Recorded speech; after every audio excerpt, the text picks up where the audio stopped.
Hello, welcome back to episode 10 of the AI Code Central podcast with me, your favorite host, and the Yeah, other guy we keep around just for a whatever. second voice. Hi, Charlie. Anyway, In this episode, we had actually a pretty unique guest, I would say, Chris Brereton. He was a lot of fun. I liked it. Well, it's I cool say dude. that Yeah, about everybody. I know I say that about everybody. But I'm also, when I say that, I'm not lying. He's an interesting cat because he has very different perspectives on AI because not only does he build things, but he also invests in things. So he's a really interesting character. Also, he and a friend of his are doing a Microverse 26 products in 2026. They want to build 26 different products within 2026, which I think is fascinating. And I really want to have him back midway through 2026 just to kind of check in and yeah. see how it's going. And then maybe the beginning of 2027 to see how the whole process kind of went down and shook out and how it worked out. I want to see what he thinks where his head at is after five and then after 10. Because I got out, I built five, and then after I think I'm at 11 now, and it's completely Mm, different than number five. So it's like speed to deployment while still keeping something yeah. functional. And also the I like ones to that get his thoughts on that. they've already kind of mapped out some of them, like they've already Mhm. come up with the ideas for some of them, so it would be interesting to see how it went from idea to reality, if it even made it that far Yeah. in their journey, or if they scrapped it or they changed it a bit, or yeah, I think it's going to be an interesting like journey to follow for sure. But he's a cool cat. We talked about music and all kinds of things, so Cool taste yeah, in he's music. Yeah. You mentioned Tool. yeah. And you know what I got me right at the end? He has just recently had a child. I think he said she was 3 months old. And he said that she will never drive a car. Yeah. Yeah. And Yeah. I was like, Yeah. whoa, mind Mhm. blown, never drive a car. And the likelihood that the job that she will have exists now is not very big. I agree with Yeah. that. He's cool. I liked him. He was a good time. Okay. So let's catch up because I haven't really talked to you very much, thankfully. What's new? Okay. So I went to Trestle last Oh, week. that's right. Yeah. I was You up sent there me for the more day. pictures. Yeah, I saw Bruce again, Bruce the Moose. Hmm. So I get done with one trail. It's like real steep, and basically you don't touch your brakes, and you just let the G's just throw you out of this trail. So it goes down real steep, and then it kind of takes you back up. So G's carry you up. I'm moving pretty fast. So you kind of go around, like you go down. If you're watching, I'm just gonna do a bunch of hand gestures, and you kind of peel out around Hmm. this maybe two or three trails. And as we get to the entrance of the next one, as we move down the mountain, I see like four or five guys just kind of standing around, and yeah, they're like 50 feet in front of me. Like I can clearly see them. And the road that I'm on, it's a dirt road, and it's wide enough for two cars. So like if you get hurt at the top of the mountain, you go down this road on an ATV, that kind of thing. And it's a pretty wide area. And you're like, why are these guys just? And then there's one guy standing in front of the entrance to the next trail, and the next trail again takes you down. So you can like you're going fast enough. There's a jump on the side where you can jump up and then land on the downslope of the part down. So like you can hit the take and you can really cruise in the next trail. Mm. And so I'm wanting to do that, and I see you guys standing there. I'm like, what the hell? Okay, what's going on? Like, why is everybody looking in this direction? And then I slow down and I stop. Like, all right. And then the guy looks at me and he points like to the right. Like he doesn't say anything, just points. And I'm wearing a full face with my downhill goggles, on my bike. I'm like, what in the hell? Oh wow, there's a moose right there. That's just chilling, standing Ooh, there, and he's no big more than boy like, just standing. yeah, he's like when you see it, like you see it. And I was like, oh, okay, well, all right. I think he was the mother, 20 feet away, and then the little one was obviously right behind it, and they're like Mm. kind of hopping over a rope, and then they went down into the trail, and we just, we stood there. One of the guys, I don't know, four or five guys standing there, like he goes, I've done some pretty dumb things on a bike, but I'm not dumb enough to get in the middle of the mother and the child, like that's not gonna Nope. happen. Like, Yeah. yeah, dude, you'll get eaten alive. So we all took a couple of pictures. That was pretty cool. Big creatures, big animals. It was cool to see them. I can't like how often do you see a moose, right? Yeah. Just like Even from looking at your pictures, I think it's really hard for someone who hasn't seen them like in real life to understand the sheer size of them. Because yes, I can see that they're big, but I think when you're physically there and it's like crossing the road or it's near you, Yeah, I can't imagine, you're just kind of like, you know, wow, all like, right, that's a ooh, moose. yeah, like just how big that bad boy is. Yeah, Yeah, and yeah, so very big. they both went down, and then I took a picture as they went down, like the top of the head. You had to zoom in a bit on the picture, and then we could see Hmm. the trees moving. And then there was a pack of like 8 guys behind us. And you're like, whoa, like hold on. There's some moose down there. And they're like, oh shit, no way, really? And then we all kind of like moved down a little bit, try to get closer. And then we waited a little bit, and then we just buzzed off. I was not the first to go. There's a guy in front of me, Yeah, and then I gave him some room, and then I went buzzing down. yeah. I didn't Did you see them go. again? Or no? Like as you were going? No. Mm-mm. Didn't see him again. And then that's the second to last trail at the bottom, like second to last trail to the base. Hmm. And when I went hopped on the gondola, I was like, "Yo, dude, like there's some moose over there." I was like, "Oh, really?" Like we've seen them the last couple of days. He's like, "Just be careful." Like, all right, and I just threw my bike and went back up to the top. So that was cool. Yeah, saw the moose. I saw a dude. I didn't see it happen. I saw him on the trail after he crashed. I saw him shindig, where you go on and I don't know, you hit a rock or something, and your foot just slips off, and then the pedal just carves your shin. You could tell. I mean, he was down, like he was on his back, and he was holding his shin, and he was doing the he was doing that, and I was like, oh, fuck. Like we've all been there. Like if Are you ride your any kind of like mountain bike or downhill trials, whatever, we've all been. I have scars from when I was a teenager. A pedal one time went so hard into my shin, I could see, like it wasn't even bleeding, but I could see the bone. Like the skin was like it was pretty bad. your pedals are just metal, right?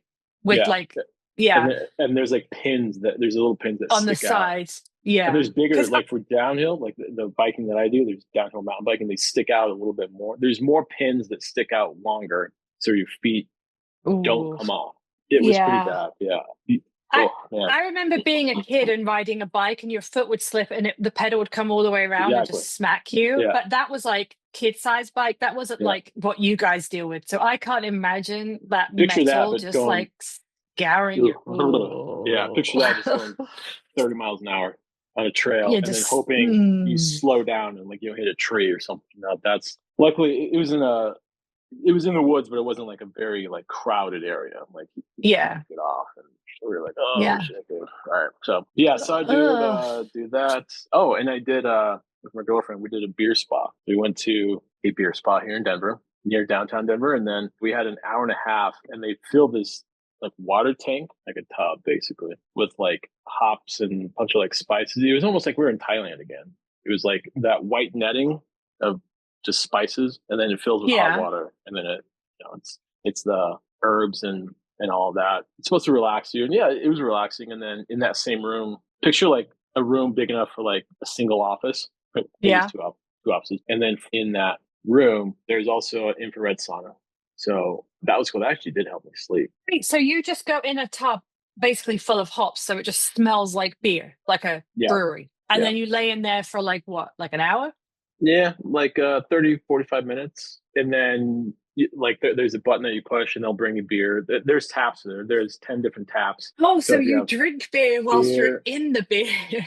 yeah, I mean, there's no booze that like you're not soaking in booze, which is No, I mean, I don't really drink that much, so it's not yeah, like I'm a booze hound and well, it's a no. beer spot. I just drink it. Let's It go was get cool. Like trashed at the beer spa. yeah, Yeah. like come on. I had a couple of beers and yeah, there's 10 different taps. So yeah, you push the button and you just tell them that yeah, can I do IPA or like a lager? Or, like, yeah, cool. And then they just bring it back and then you shower and you're out the door. Hour and a half. That sounds pretty fun. I've never heard of that. That sounds pretty cool Yeah, though. it was cool. You can do wine too, and, Nice. or Yeah. just chill in the tub, and you can go from the tub to the dry sauna 5 times, 10 times if you want. It's up to you. Nice. So that was That pretty sounds cool. like a good time. Nice. Yeah. What about you? I don't know you didn't. Wait, no, you're out of town. Yes, I spent the Mm. weekend in Ohio with lots of my friends. And on the way out there, I had something happen to me that I have never happened. And I've always been jealous of people that it happens to. So I was on a flight. And when I had checked into the flight and everything, I'm a window person. And when I had checked in, the middle seat was empty. And I thought it was going to remain that way, which I was very happy about until right at the end. And so a guy walked on, and he walked on with a dog. I was Really? so happy. But the dog was in his little carrier, and the guy put the dog on the chair while he was getting his things situated. And and then he opened the little zipper and let me pet the dog for a minute. Long story short, the guy is a flight attendant for that airline. And so he was flying like basically for free, but they have to get on last, obviously, because they got to make sure there's enough seats and everything. And his wife was like further back. She's also a flight attendant for the same airline. But it turns out that unless it's a service animal, they are not allowed to let their dogs out of their carrier. They're not even really allowed to let their dog's head poke out of the carrier. And he said that because he was a flight attendant, even though the dog might probably would be happier, the dog was chill and calm and everything the whole time, like not a peep out of this dog. But he said that he didn't want to be like, oh, well, I can do it because I'm, of like, he wanted to stick to the rules. But super nice guy. We literally talked the whole flight, which was less than 2 hours. Super, super nice guy. And then at the end, I got to pet the dog. The dog was an interesting mix. It was a mix between a chihuahua and a pit bull. Did he just Yeah. yap the whole time? No, he was chill and quiet. Like, wouldn't even have known he was there. But What does his head look like? it was a small, no, that's the thing. It Like was the a small snout? dog. It was a small dog. So I'm hoping that the mother was the pit bull. But very small. He was like 9 years old, very chill. The guy was so nice. Him and his wife are about to get a puppy golden retriever. So we talked about that a little bit. But the nicest guy in the world. I've just never, ever had the opportunity. Oh. So it made my journey up there just fly by. We were delayed a bit because lightning was in the area, and the airport that I flew out of, to get to your plane, you have to walk out of the building outside on the tarmac and then Oh, wow. up a ramp to a plane.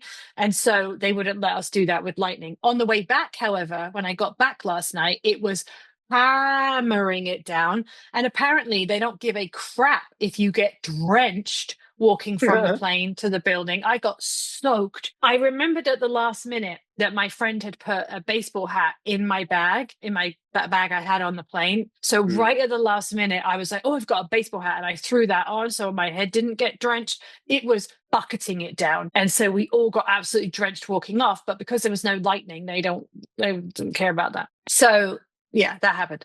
But the trip was good. It was really nice to be with my friends for this weekend. I got to see a lot of my friends. And then I got back yesterday. So Sunday evening, they drove me into Cincinnati, into this restaurant that looks over the whole city. The view was just something. I sent you a picture of it, and it really didn't do it any justice. The view was stunning. You could see like the river and all of the trains. Yeah, that was downtown Cincinnati.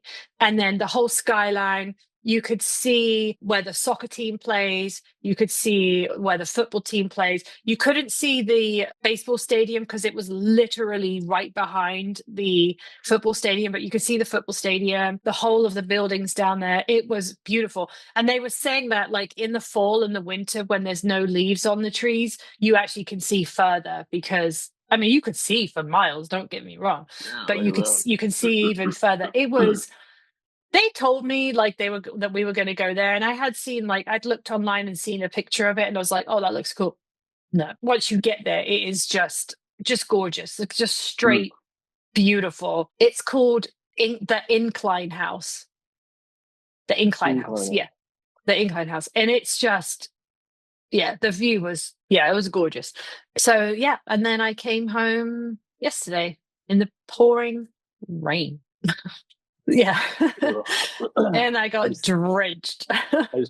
Florida weather is just gnarly. I just can't. Yeah. I can't even. But apparently it's rained the whole time I was gone. It's raining today. It's just miserable and grey. I have a sick kid at home. I'm like, that's going to be today. So yeah. So that was basically what I've done since the last time we hopped on and did this. And then I'll be back in Ohio in a few weeks. Back up to see my friends. Yeah. It's for some reason I think I text this every time out. Airports are just very relaxing for me. You love an airport, and I don't know why. You love it's almost like a controlled chaos, or if you have your shit together, if you can actually, if you have your shoe, well, for pre-check you don't have to, but like No lines shoes anymore. move and yeah, There's you can just no move. shoes for Gen Pop anymore.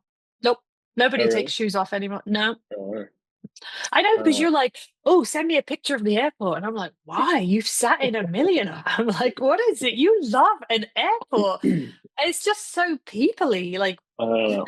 Yeah, it's very liberating. Maybe that feeling of like, all right, I'm out. is Maybe it that's what it is. is it the whole thing or is it the fact that you know that you're going somewhere? Or is it just the whole thing in Maybe general it's that both. you love? Yeah, maybe it's both. Maybe it's the drive to the airport, just buzzing Mm. through. When I went to Thailand, I'm a pretty light packer. When I went to Thailand, I showed up. My girlfriend met me at the airport. She's like, "Is that everything?" I have like one big bag, and she has like three bags and like a backpack, and like yeah, like I don't need a lot of shit. It's very relaxing not having to carry a bunch of stuff through an airport. I Yeah, wish so I could it's say I've done that. the experience. I'm an Yeah. overpacker, Anyway, like a big time overpacker, but shocking. I know. Anyway, Anyway, so that's our update for you guys. Hopefully, you had as much fun as we did over the last few days. So, we're going to wrap this up, but hopefully, you enjoy episode 10 with Chris Brereton. He's a cool guy. Like I said, I hope that we get to have him back in the next few months and catch up with how his 26 and 2026 is going. We'll be back next week with a whole new episode. And until then, stay safe and enjoy building whatever you're currently building. peace. Well, hello. Welcome back to another episode of the AI Central podcast, where we take a deep dive into the world of AI, coding, and everything involved. You know me, I'm Caz. As always, I am joined by my co host, Charlie. Just a reminder that I am still learning AI from scratch. And Charlie does most of the vibe coding and kind of tries to keep us on track. We have another guest for you. We are spoiling you because every time you see our faces almost, we have a guest for you. But we have a unique guest today. He's been navigating some incredible spaces from climate tech to venture capital and has a really interesting perspective on technology and AI. So please give a warm welcome to Christopher Brereton. Christopher, thank you. Oh, you're welcome. Thanks for coming with us. I've been doing some homework on you, as we talked about a little bit before we started the episode. But I'm not going to do you as much justice as you're going to do yourself. So can you please just tell our audience a little bit about you and how you kind of found yourself in the AI world? Sure. I've recently been describing what I do as my portfolio era, which Oh, which basically means I'm doing a bunch of different things at the same time right now. And one of those things is fractional product leadership. I have a handful of clients that I'm working with to help them develop whatever it is that their business needs to build and reach some business outcomes. I am building a startup of my own that is an AI-based product, or at least a human-assisted AI is how we're framing what that looks like. And then I have all kinds of little side projects where I'm doing advising, consulting, coaching, depending on who the client might be. And then I have a bunch of little side projects behind that. One of them is we're calling it Microverse, which is basically we're going to try to build 26 products in 2026, all vibe coded. And then there's all kinds of things that'll spill out from there. So we can kind of go all over the board. I've spent my career primarily focused on businesses that create positive impacts for people and the planet is how I frame it. And so that's been everything from software to enable nonprofits to be better versions of themselves, to a climate tech company, to health tech. And currently I'm working on large scale energy management systems in the data center world through the largest Bitcoin miner. There's all kinds of fun stuff we can talk about. my goodness. I don't know if we're going to cover it all in one episode. That sucks. You'll have to come back again and talk to us about more of it. But let's rewind a little bit because you've piqued my interest with the Microverse, the 26 products in 2026. That is a lot. And through conversations we've had with previous guests, my opinion as somebody new into the AI space is I think one of the hardest parts about AI and building things is ideas and finding, not only coming up with ideas, but unique ideas and ideas that nobody else is doing or they're not doing the same way. So we are over halfway into 2025. Do you have any of these 26 ideas yet? I think we have about 10 of them. And actually, if your listeners want to follow along, we have a site called Big Idea, which is ideer.com. Oh, cool. Okay. Where we're actually just going to start posting the ideas up and trying to gather feedback about the ideas before we start building them. Yeah.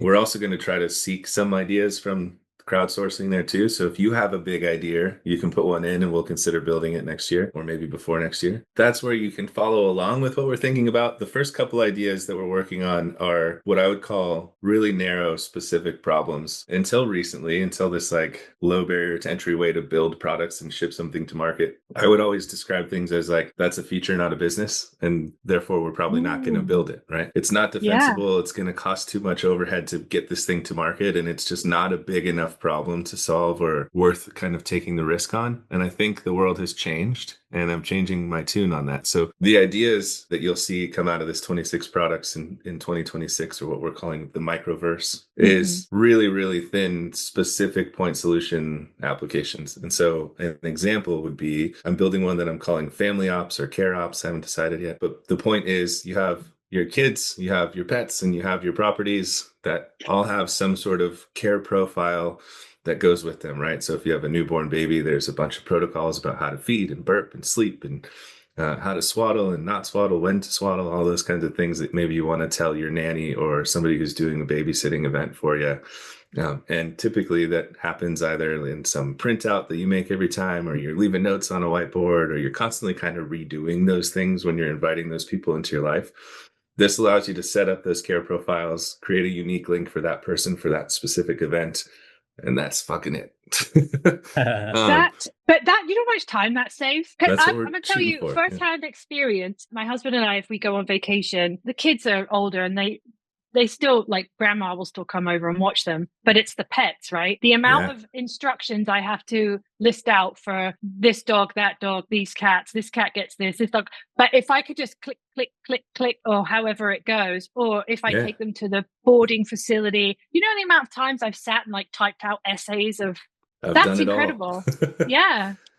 So that's a good example of a business that like probably shouldn't exist back in the day, but now, you know, for $5 a month, it's probably a useful thing to build. How are those other ideas generated, Chris? The other, I guess, 9 ideas. Yeah. So the person I'm doing this with is also a product person, and he and I sit in a room once a week for 30 minutes and just bullshit with each other about problems we've seen or experienced or have heard from other people. And we've been cataloging those, and we'll sort of stack rank the ones we think have commercial potential. And then sometimes we might just want to build one for ourselves because we want the thing to exist. So it's mostly just through riffing with him, coming up with a backlog. Do you guys check anything like Google Trends, Glimpse, any kind of like online data, SEMrush Ahrefs? We've definitely talked about that, but we haven't started doing that. I feel like there's probably 100 things that we need to come through that we want to do before we start going to that level. But that doesn't mean we won't use that to maybe prune the list that we come up with of like, hey, here's 10 things that are really firing on Google Trends that also are interesting to us. So did you set yourself like a time frame of like, we want the first 10 kind of done and completed by X date? Like, have you even like mapped that out yet? Or is it kind of like, you're going to wait and see what ideas you have and then the order of which you're going to do them? Or are you just like, we'll figure it out? The only time frame right now that's sort of a definite time frame is the end of 2026. Okay. And so we got a year and a half to hit that. Yeah. But we literally, right before this call, Mike and I were on the phone and we were talking about, do we want to have some sort of release cadence where we can set a rhythm and we're like trying to hit some goal? His first offer was, let's do an app a week. And I was like, I'm never going to be able to keep up with that. But maybe every 2 weeks. And so we're discussing like what's the cadence and rhythm. But the cool thing is like both of us will be building one of them at a time. So there'll be 2 in flight every single time.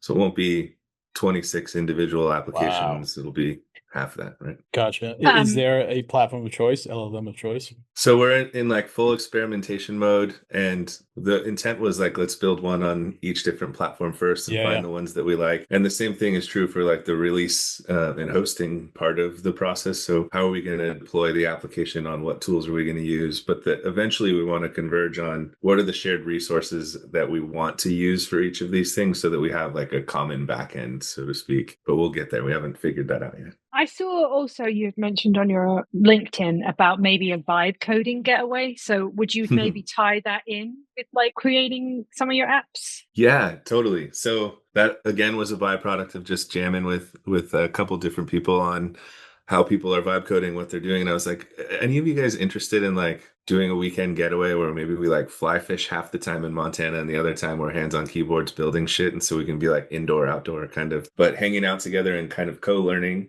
through the process. Yeah. And so the two people that I initially had that chat with were like 100% in. And so I decided, let me just throw something out on LinkedIn and see what happens. I've gotten something like 50 or so folks commenting on the thread and another 50 or so in my DMs, including an event production company that reached out that is on retainer with Lovable to sponsor a year's worth of events to help people get introduced to the tool. So that's starting to take on a life of its own. There may be a series of events that come out with Lovable. And then one of my clients is a dev shop in London called Mohara.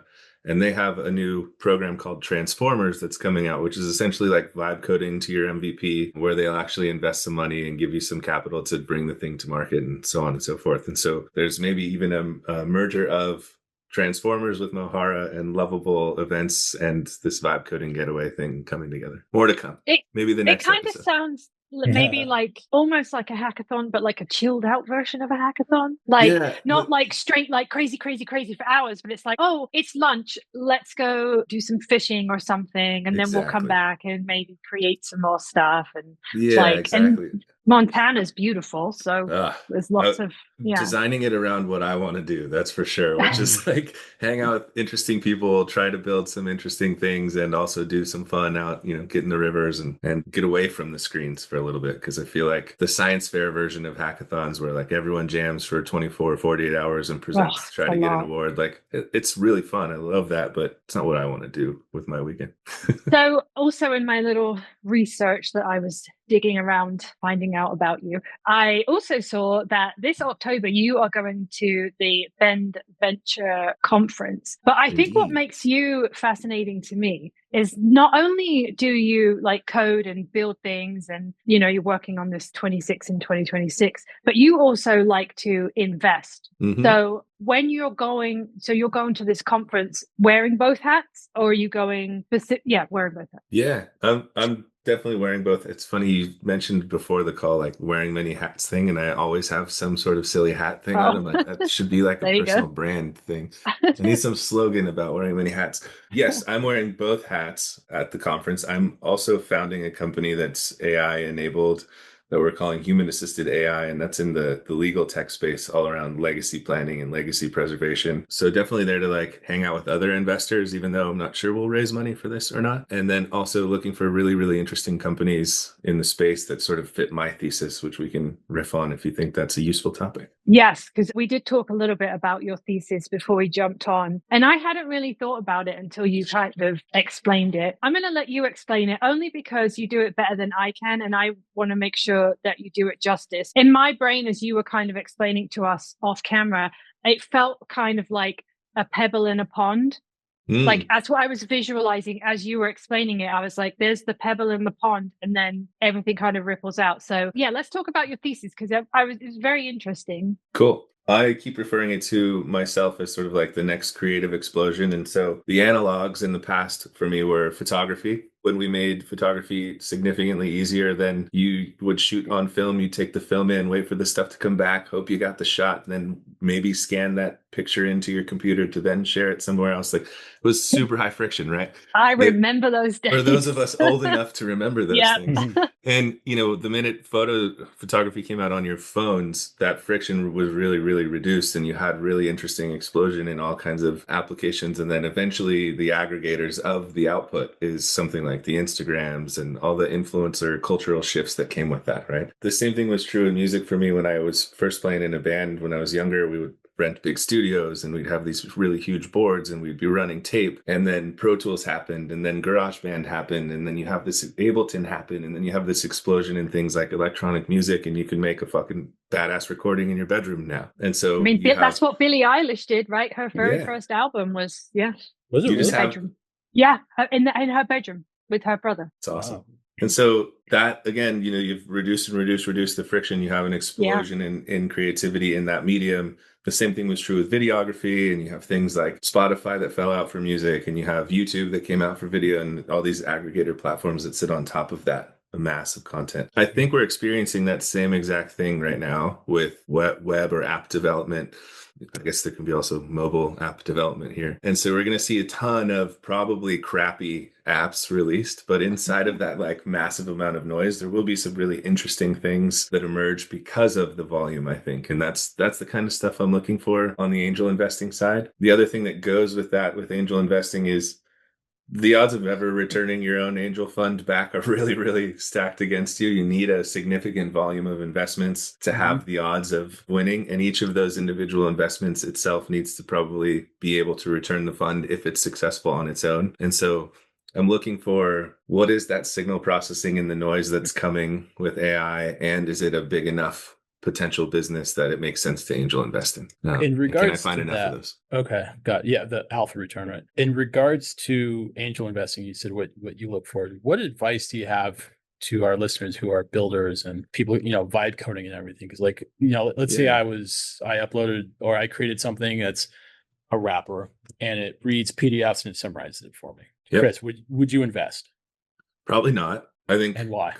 A couple things. You need to find a way to make something defensible enough that the next person who does the same thing isn't eating your lunch tomorrow, right? What does that mean? How would somebody go about that? To make something defensible? Yeah. There's probably 100 different ways to think about it. But the way I would think about it is the users need to feel invested in the thing enough over the amount of work that they've put into using the thing that it's really hard for them to leave and go to the next one when the cheaper version or the free version comes out in a week from today. Okay. So how are you designing a product strategy, not just because I have AI and I'm doing this function, but like what is the sort of stickiness and how do you keep people in the tool for some extended period of time? The second part of that is you need to think about your unit economics of how much does it cost me to find the person who's going to summarize their PDF with my tool? And can I recoup enough of that investment and then some to make a profit over some period of time that's reasonable? And can I do that enough of those transactions? And then is there some step 2, step 3, step 4 of the product that will come out to make that lifetime value increase over time or widen margins over time? And then for angel investing specifically, like it doesn't make sense for me to invest in a business that can't break that $1 billion in valuation number, because I'll be diluted so many times by the time that company gets there, if it ever gets there, that there needs to be enough left on the cap table for me to get a return on the investment over that 10 years of illiquidity that I sat through. And so is the potential revenue of this business big enough to get to a valuation of that $1 billion or greater? As an angel investor, something I look at. Got it. It's not just the idea, because a lot of people can come up with a really good idea that I'm going to throw 26 of them away next year. Yeah, no way. That's what I'm thinking. Like, yeah, you can come up with an idea, right? But I think this is the one thing that has so far in my short adventure into the AI and talking to people like you or who are involved in it is just how readily people are willing to talk about their ideas. Or because in my mind, I'm like, why are you telling us this? This is going out on the internet. People are going to listen to it. Someone's going to steal your idea, right? And that's in my mind. But I think it's what you said about, it's not just the idea. It's not anybody can basically create something on AI now.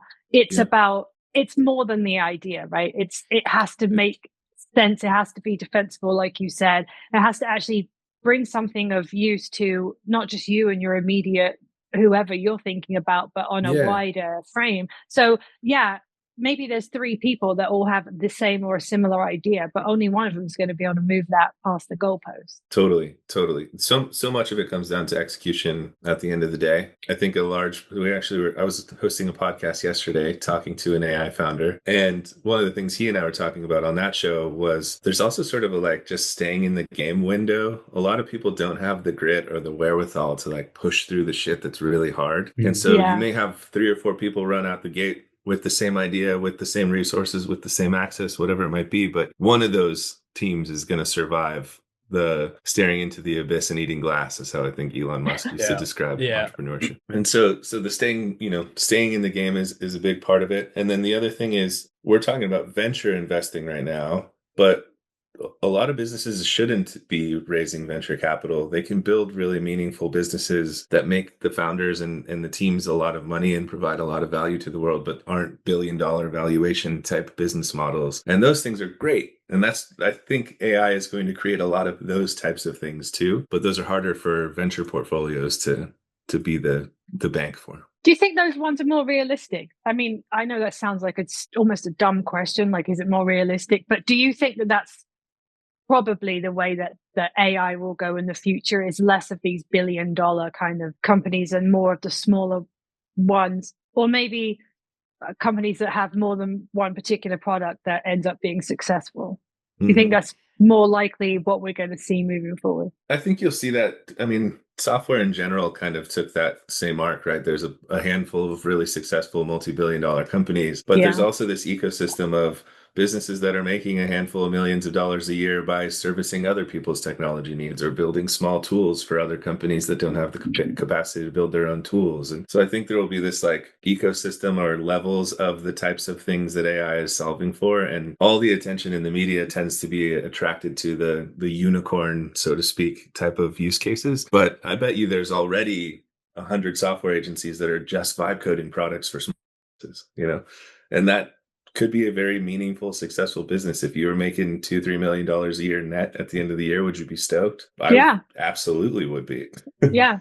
And venture investors would never invest in that. No, but you're making, solid money, and you're literally just building things, very specific things for these companies that they can't or won't do themselves. But you can make, like I said, you can make a living very easily. And also, I would venture to say that a lot of these companies are looking for very, very similar things. And so once you've built one, you're not putting in too much effort to refigure something you've already previously built, right? Absolutely. I would guess. Absolutely. But so going back to your thesis, do you have an idea of what potentially this boom would be? Have you already invested in anything that you would consider that would be? Or as if like looking into the future, I understand that, but yeah. So I'm not specifically only investing in that thesis, just to be clear. That's one of them. Yeah. The range of stuff I'm interested in investing in are climate tech, health tech, and digital infrastructure is what I'm kind of calling the rest of whatever doesn't neatly fit in climate and health. Yeah. But also isn't like selling more trash on the internet. That's definitely a prerequisite. The two companies that I recently invested in, one is a climate tech company that's building electric motors for EV boat fleets, basically. It's called Photon Marine, and they're up here in Portland, Oregon. Super cool company. And the insight that blew me away there is docks are already wired up with electronic chargers because boats, all the accessories on the boats have always run on battery, but the motors just haven't. And so the infrastructure for charging is already there, which is crazy and awesome, which is the hard part for EV car fleets, right? The other one recently that I invested in is a health tech company called Astron Health. And Astron is an AI-backed type of product. What they're doing is personalized cancer treatments. So they're able to look at basic off-the-shelf tests that you would normally have as part of your oncology process if you're diagnosed with cancer, and run that through a database and essentially look through all of the different off-label use cases of drugs to come up with a specific treatment plan to help you stay in remission longer. And that's like super interesting to me. So it is health tech, but there's a huge component of how AI and the algorithms run in the background to come up with these really hyper-personalized treatment plans. Which is also cool because it reduces the cost of care to the end user or the patient, because these are off-label, non-branded drugs now that they get to take in a different way. When you talk to these founders, what is it that you're looking for? Just lasering in on the founder or founders team? On the individual themselves, not the business model. Yeah. I think it's a reason to believe that they're the right one to solve the problem is usually the first one. And second is I feel like there's a grit that most founders bring to the table that they've demonstrated somewhere else in their life, even if they weren't previously a founder. And so I'm looking for like, what's the war story where you survived something super, super hard and like persevered, even if it was you made it to the other side and failed, but you went all the way through the process, right? Because that's that staying in the game power, right? Like this is super hard and is always going to be super hard. And you got to be willing to go through the hard and get up every day and do it again for a long time, like 5-10 years most of the time. Nothing meaningful gets built in less than 5 that I've ever seen. What advice do you have for our building audience on eating glass for 5 years? That's a good question. I can tell you what works for me, I guess, which is I have a pretty clear 10-year horizon of something that I'm trying to accomplish. And what that's grounded in is sort of a daily meditative practice about what is that outcome I'm trying to work toward. And by being clear on what that outcome is that I'm trying to work toward, I can sort of prioritize where I spend my time today and make decisions easily about whether that's worth investing in or not worth investing in. And so for me, that's time rich in 10 years, which I define as the freedom and flexibility and the opportunity or affordance to do what I want, when I want, where I want, with who I want, how I want. To do that, I need to create a certain amount of economic security. And the way to create economic security is to build and earn equity in meaningful businesses that I think are amplifying positive impacts on people on the planet. So that's my little framework for all the Cool. decisions I make of how to invest my time to get to that time rich state by age 50, 10 years away. Got it. Wow. That is, well, I mean, if you build these 26 and 2026 and they all take off, then you'll be fine. Well, if we think about, so also the reason about 26 is there's volume there, right? We're getting back to that portfolio mindset of, as an angel investor, you need a portfolio of 20 to 40 companies for one or two of them to return the fund and make a little bit. If we're going to build a bunch of products, you can build one at a time and hope you get really lucky, or you can build 26 at a time. And if two of them kind of work, then sweet. So that's the thinking behind why so many is we only expect one or two to maybe be sort of successful enough to make the whole effort worth doing. Gotcha. And I'm sure by number 8 or 9, I mean, the process is just we'll get so more and more faster. efficient as we Yeah. And the tools are going to keep getting better and better through that period of time too. Already in this 6 months of this year, I've seen kind of okay prototypes to I feel like I can actually ship something we could charge somebody for. Oh, okay. Can we circle back real quick? Something you said about the cancer treatment thing, and it might be an unfair question, and if it is, we'll cut it out. But how do you see the impact of AI on medical research in terms of not just cancer, which obviously the fact that we haven't cured it yet, but other That's another other podcast. diseases. Yeah. I know. But there's obviously other major diseases out there that you can't help but wonder how far away are we from a cure or whatever, a vaccine, whatever it might be.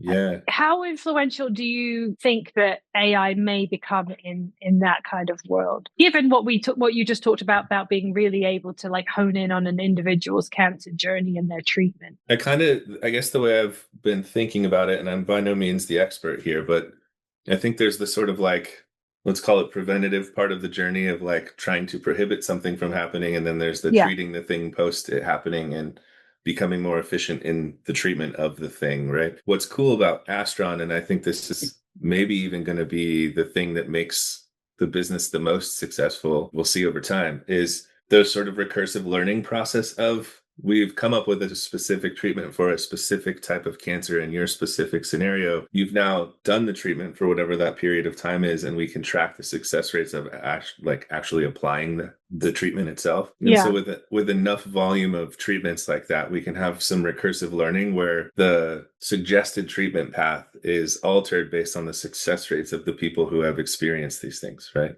That's software's good at that kind of stuff, and super exciting to think you probably don't need a tremendous amount of volume to get to really strong answers, especially if we can niche down a little bit on certain types of cancer treatments that are a little more common types of cancer, so we can figure out how to keep people in remission longer in those bigger buckets. The volume-based recursive learning is really cool part of Astron. I don't know any of these companies personally, but I've been reading about companies doing some of the more how might we solve these problems before they happen part of the journey, using all kinds of biomarkers and stuff early to come up with different types of compounds that might solve a problem over time. And so the combination of that, before the thing happens, how do we prevent it? And how do we fix it faster after it happens, if it happens? When those two things start to merge up, I think we're going to see some really cool stuff. But there's a lot of even genetic sequencing kind of AI stuff going on where it's using an LLM structure, but it's using molecules instead of language to figure out different ways you might construct these things together to come up with different ways of addressing problems. Yeah. I've been kind of reticent about AI because I do wonder what the social impact might be in terms of totally jobs and things like that. So, and that's obviously a much deeper conversation for maybe another podcast. But I also think that there's some great things that could potentially come with AI, like we just talked about with the cancer treatment and research and medical things. I think it's there's a balance somewhere. And I'm not saying that the balance is right now, and I'm not saying that it's going to be right immediately. But I think I always liken it to, your grandparents in a microwave. When the microwaves first came out, they were never going to have one. They were awful. It was like it was the unknown, right? And now everyone's got a microwave. I kind of feel a little bit I'm a microwave person when it comes to AI, but also I'm not as educated as other people. But I wonder how you balance that, because I know obviously you're very big in a social impact and keeping an awareness of what you're doing with that. How do you kind of balance that? I think there's always two sides to the knife. Technology is always one of those things where like you create a ton of good and you also create some really horrible outcomes at the same time, even though that thing can create a lot of good. The really dumb analogy I use all the time is like self-driving cars are going to be great because they'll reduce traffic and reduce congestion and reduce pollution and all those things, but they're also going to fucking kill people along the way until we get to that state, right? And if you're going to be building something like that, you need to be well aware of the negative side of the thing that you're building and bringing to market. And so focusing on things that are hopefully all socially responsible or drive positive impacts for people on the planet is like already filtering out a lot of the crap that can be true in a negative way, hopefully, in focusing on those types of things. But I absolutely think that AI is going to have, like, generally a lot of really negative impacts and hopefully a lot of positive impacts that outweigh those negative impacts. One of the things I'm slightly concerned about is sort of racing to the mean average, I guess I'll call it. So if everyone's pumping their thoughts or whatever into an LLM and the LLM is regurgitating those thoughts back in a way that's useful in some context, but then that stuff starts going back into the system, you kind of like are slowly getting to the middle, or maybe quickly getting to the middle. And in the process, you're reducing people's ability to think originally and come up with their own opinions about things. And I think people, unfortunately, are lazy, and we're going to see a lot of additional laziness because of those types of things. And then we're going to just get like boring, middle of the road, average outputs instead of like really interesting next level leaps. That said, like everyone who decides to gravitate to that kind of behavior leaves a huge door open for people who will go think originally and challenge that system. Yeah. And I think in that case, those original thinkers, their products will shine, because you'll be so used to seeing like, you know what I mean? So then when something special comes along, you'll be like, it's kind of like, there it is. Yeah, exactly. It's kind of like, if you listen to a lot of music these days, it's like, oh, this song was written by 75 different people, right? And it's but if you go back and look at some of the classics that everybody knows, everybody loves, those things are special, probably written by one person on a piano. So now in today's society, when something special comes along, it does grab you. Totally. Because you're kind of so used to that. Totally. Yeah.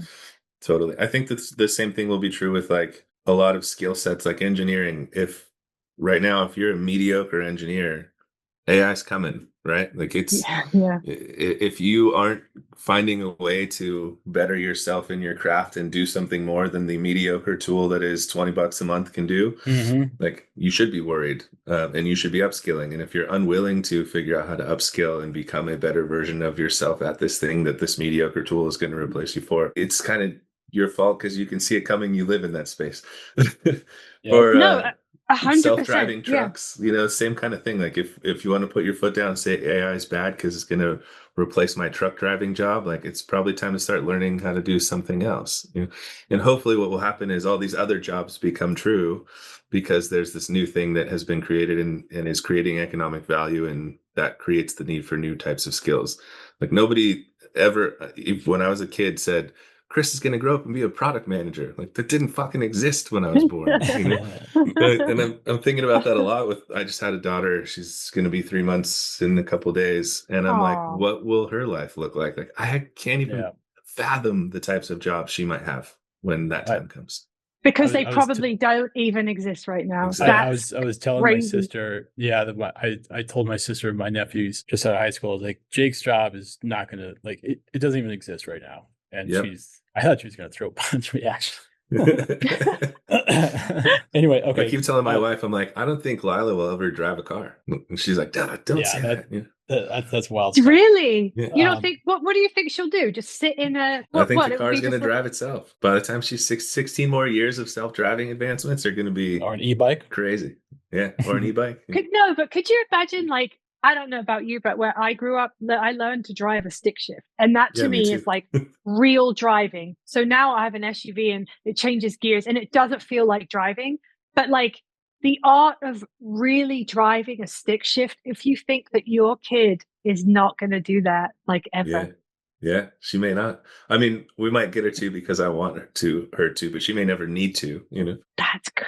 Chris, as we wrap up here, totally random question away from AI and everything. You're a music guy. I can see the guitar in the background. We talked a little bit about a new festival coming up from Atticus Ross and Trent Reznor, which should be incredible, by the way. Who have you listened to the most this year? Oh, good question. My recency bias is the new Lord Huron record, which has just been on repeat in the background all day, every day. For some reason, the first song on that record just like completely grabbed me the moment I heard it, and it just plays in my head even when I'm not listening to it. My default always on though is Tool. I am a giant nerd for Tool. Okay. So if I'm like unclear on what I want to do next, it's usually Tool. If I'm in the like singer-songwriter mood, which is often also the default's Dallas Green's band called City and Color. Okay.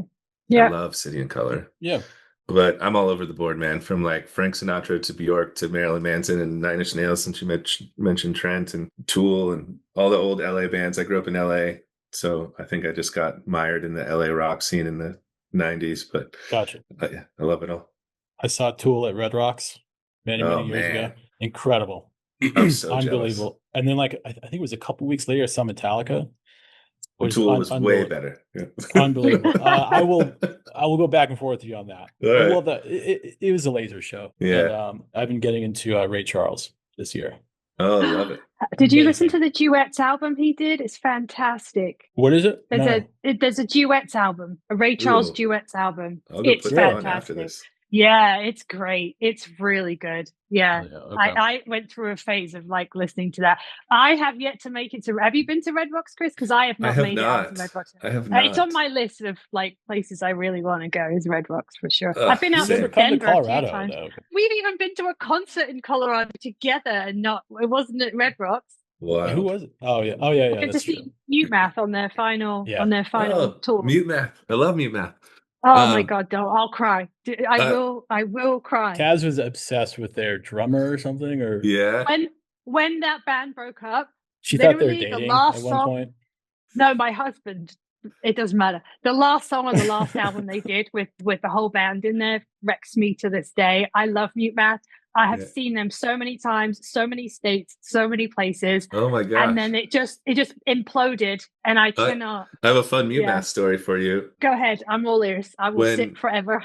When I was still in a band, I was like 17, I think, at this point in my life. Mute Math was just a Christian band that like wasn't really. Was that Earthsuit? Was that in the Earthsuit days? They had just changed their name, I think, to Mute Math at this point. But I found them on Pure Volume on accident. You remember Pure Volume? And I was like, oh, this band sounds so rad. And so I was tracking those guys for a bit. And then we had a day off on one of our tours in Kansas, and we found out Mute Math was playing. So we showed up during when sound check would normally be at a venue because we knew what that looked like. Went and talked to the Mute Math guys and asked if we could just randomly open the show that night because we had the night off. And they invited us onto their bus. We put our little EP in. They listened to the first couple of tracks with us, and they were like, yeah, let's let these guys play. So they let us play the first slot of the show that didn't exist and got the venue to open up 30 minutes before the actual start time of the event. And we had no idea how big Mute Math was in Kansas at all. So we were like hanging out in the green room. The drummer is hilarious. He's also like very sweet. And Darren? Didn't cuss or anything like that. Like when we were cussing, he was like covering his ears. And she knows my first name. I know their names. It's easy. And love with When we came out to the stage to actually play the show, the whole entire venue was packed back to back with Mute Math fans. Wow. And it was like one of the funnest shows of the tour, but it was totally a random off night that we didn't think we were going to even have anything to do. So my fun Mute Math story is this. Years ago, I'm talking years and years ago, a friend of mine, it's got to be 20 something years, a friend of mine bought me tickets to see Matchbox 20 at the Ice Palace in Tampa. And I'll reserve my reaction to that. I said it was a long time ago, right? Yeah. So I never really cared about opening acts at the time. One of which was Alanis Morissette. Oh, Okay. Which, amazing. my mistake. Thank you.